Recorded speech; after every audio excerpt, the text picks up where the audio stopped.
오랫동안 서울의 상징과도 같았던 건물이 있습니다. 63빌딩. 완공 당시에 아시아 최고였고 미국을 빼고 전 세계에서 가장 높은 빌딩이었습니다. 지방에서 올라오면 한 번씩 둘러보는 관광 코스였는데요. 저도 처음에 보고 와 정말 높다. 목을 뭐 한 90도로 이렇게 꼭대기가 보일 정도로 아찔한 게 엄청났던 기억이 있고요. 실제로 남산 높이만 한데 딱 1m 낮고요. 해발 264m. 금빛으로 빛나는 이 초고층 건물. 이 63빌딩을 탄생시킨 배경에 한 거대 기업이 있었습니다.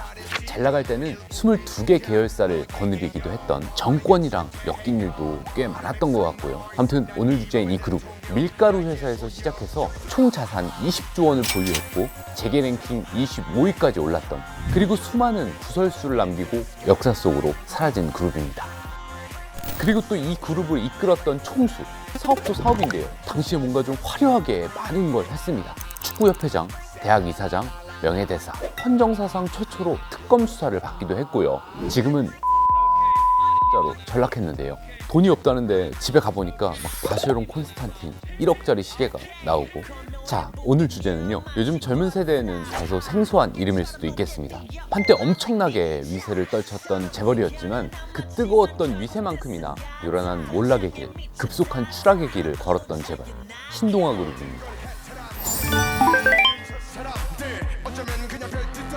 신동아 그룹의 뿌리는 황해도 사리원 출신인 최성모 창업주입니다. 최순영 전 회장은 재벌 2세인 거죠. 선친으로부터 물려받은 아버지 최창업주. 해방 전까지는 정미소, 제재소 같은 걸 했다고 하고요. 해방 후에 소련군이 들어오니까 허리춤에 전대를 차고 남한으로 내려오는데 미군에 납품을 하면서 떼돈을 벌었다고 합니다. 아이템이 소금에 절인 생선 같은 거였고요. 예전 기록을 보면 당시 돈으로 60만 달러를 벌었다고 하는데 그게 얼마야?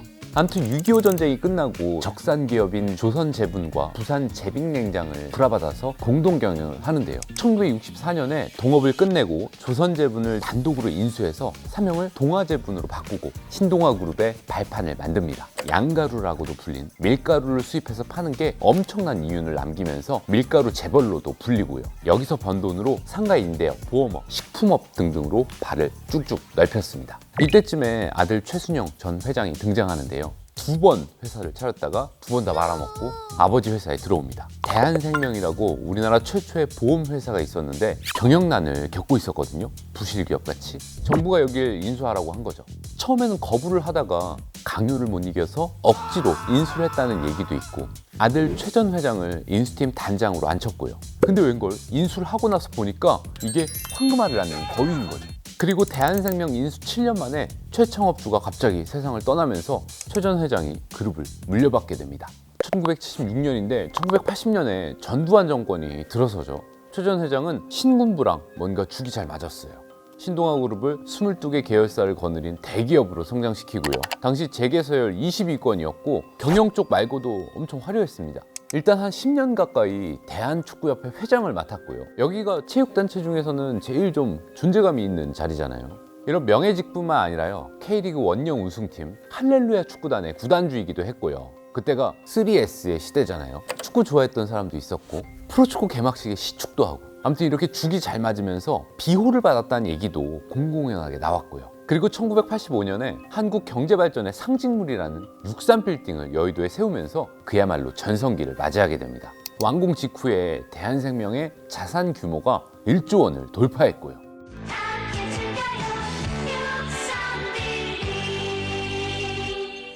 63빌딩 얘기를 조금 해볼게요. 요즘에는 여의도에 건물들이 쭉쭉 올라가 있고 정치, 금융, 중심 도시로 손색이 없잖아요. 조선시대 여의도는 존재감이 거의 없던 동네였습니다. 마을 목장이 있었다고 하고요. 근데 일제강점기에 공항이 생기면서 사람들의 관심을 받기 시작하죠. 공항 기능이 김포공항으로 또 서울공항으로 각각 이관되면서 대대적인 여의도 개발이 시작되고요. 1970년대부터 국회의사당, 한국거래소, KBS가 털을 잡기 시작합니다. 랜드마크 건물이라는 게 있잖아요. 아주 상징적으로 국가나 도시를 대표하는 건축물. 전쟁을 거치면서 건물들이 많이 파괴가 되고 관공서 말고는 랜드마크라고 불릴만한 건물이 없었는데요. 1978년에 여의도 일대 부지가 상업지역으로 용도가 변경되면서 신동아 그룹이 움직이기 시작합니다. 우리나라 경제 성장을 과시할 만한 기념비적인 건물을 짓자. 랜드마크 고층 건물을 지어보자. 그때쯤에 재계에서는 이런 사옥 건설하는 게 일종의 유행 같은 거였는데요. 현대그룹 개동 사옥, 삼성그룹 태평로 사옥, 서울역 앞에 대우그룹 센터빌딩, 여기에 63빌딩이 활용 점정이었습니다. 사세는 앞서 현대나 삼성, 대우보다 작았는데 사옥만큼은 압도적이었죠. 63빌딩이 처음 건설 허가를 받았을 때는 15층이었는데요. 근데 건축주인 최순영 전 회장은 처음부터 60층을 생각하고 기초공사를 했다고 해요.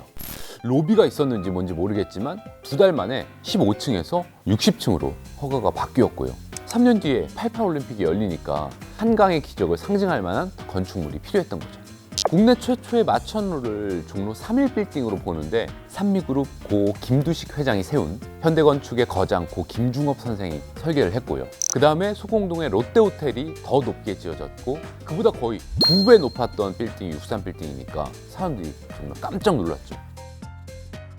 그때 영상을 찾아보니까 작업자분들이 그 철골 구조물 위에서 아슬아슬하게 걸어다니고 안전고리 같은 건 하셨는지 모르겠더라고요. 아무튼 전동 공구 같은 것도 없이 렌치로 하나하나 나사를 조이는데 밑으로는 지상이 막 까마득하게 내려다 보이고 뭔가 존경스럽기도 하면서 한편으로는 좀 울컥하기도 하더라고요.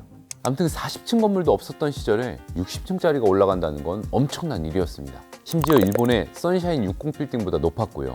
미국 빼고 세계 최고의 높이. 선샤인 60이랑 63빌딩이 같은 60층인데 높이는 63빌딩이 좀 더 높죠. 그리고 63빌딩이라고 부르는 게 지상 60층, 그 다음에 지하 3층 해가지고 이걸 다 합쳐서 63빌딩이다. 그 선샤인 60이 제일 그 당시에 제일 높은 빌딩이었는데 걔네들 지하에 있을 건데 아무튼. 근데 마천루의 저주라는 게 있잖아요. 승자의 저주같이 3.1빌딩을 세운 산미그룹도 망했고 공교롭게도 63빌딩 건설 이후에 신동아그룹의 부진이 시작됩니다. 빌딩 공급이 넘쳐나면서 입주자도 구하기가 어렵고 이게 실적 악화로도 이어지고요. 아무튼 대한생명은 1985년 회계연도에 512억 원의 적자를 기록했다고 할 만큼 손해가 컸습니다. 1989년에는 신동아건설이 계열 분리가 되고요. 결국 그 해에 공정위가 지정한 대기업 집단에서 제외되는 수모를 겪기도 했습니다. 그리고 1997년 IMF 외환위기가 찾아왔는데요. IMF 자체는 그럭저럭 넘기는가 싶더니 뜻밖에도 2년 뒤인 1999년에 그룹을 뒤흔든 사건이 기다리고 있었습니다.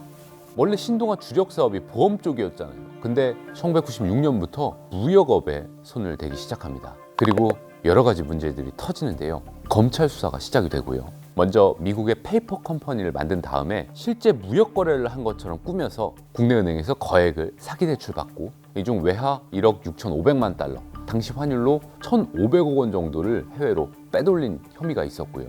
이 당시의 분위기가 어땠냐면요. IMF 때 금 모으고 단돈 1달러가 중요하다, 귀하다는 걸 국민들이 절감을 하던 때였거든요. 근데 재벌이 외화를 빼돌려 국민 정서를 정면으로 건드린 거죠. 또 대한생명의 부실 계열사에 1,900억 원을 대출하도록 해서 대한생명에 손해를 끼치고 계열사 주식을 인수해서 회사 자금을 유용했다는 혐의도 있는데요. 결국 최순영 전 회장이 구속됩니다. 그리고 돈을 받은 보험 감독원장들, 한국관광공사 사장 등등 줄줄이 구속이 됐고요. 그룹의 돈줄이었던 대한생명에 공적 자금이 투입되면서 최 전 회장이 보유하던 회사 주식은 휴지 조각이 됐습니다. 경영권을 잃게 된 거죠. 그런데 구속 이후에 더 큰 의혹이 불거집니다. 이른바 온로비 의혹.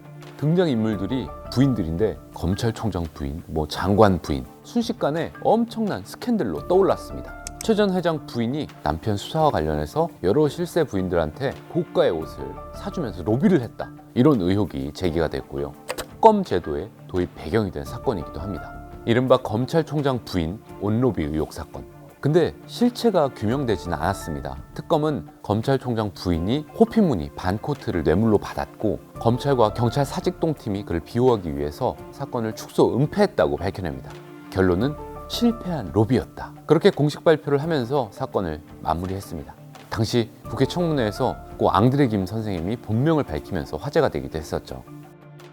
아무튼 지난번에 철광 편에서 채나방이라고 했는데 많은 분들이 진짜 채나방은 이분이다 하셔서 이번 편을 준비해봤고요. 20년이 넘었는데요. 2003년부터 종합소득세를 비롯해서 국세 무려 1,073억 원을 내지 않고 있고요. 세금 징수팀이 역대급 비양심 체납자로 꼽기도 했습니다. 알카포네 효과를 얘기하면서 미국 국세청 IRS 분들 얘기를 살짝 했는데 우리나라에는 38 세금 진수과가 있습니다. 과훈이 끝까지 추적하여 반드시 징수한다. 헌법 38조의 세금 납부 의무를 따서 38인데 여러모로 고생하고 계시죠. 사다리 타고 올라가서 창문 열고 잠겨있는 문 따서 들어가고 옷가방에 숨겨놓은 것들 다 찾아내고, 올해는 비양심 고액 상습 체납자들이 교묘하게 숨겨놓은 거를 찾았다, 이런 소식이 아니라 스스로 체납된 세금을 모두 납부했다는 소식을 듣고 싶다는 마음을 담아서 이번 편 마치겠습니다.